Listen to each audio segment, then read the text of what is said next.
I have had a water vine plant that has been growing in water for about 7 months. It was happy and growing well. Now the leaves are turning yellow, but not wilting. Also, there is green mold growing in the bottom of the container. What should I do to help my yellowing water vine plant? And this is from Stephen in Whiteville, Tennessee. All right. Very good. So the water vine plant has been growing in water for about 7 months, but we have the green mold and yellowing leaves. Well, of course, you know, the green mold is not a good sign. That's the sign that it's got bacteria or something growing in the water, algae, nothing else. Right. And I'm sure he's cleaned it out and we put new water in.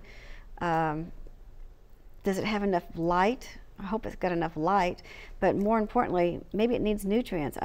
It's in a container with water. Yeah, water. But is it supposed to go in a pond outside? Is it supposed to be in a fish tank?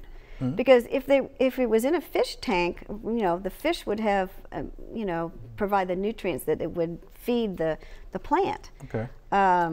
But maybe it's lacking nutrients if it's yellow and it's got plenty of light.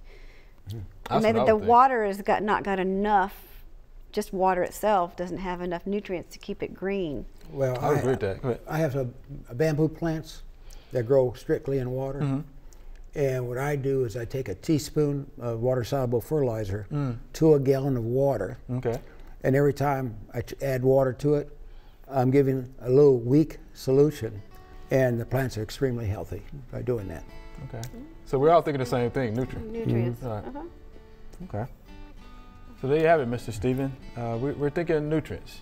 Thanks for watching. If you liked it, subscribe. We have hundreds of family plot videos for you to view.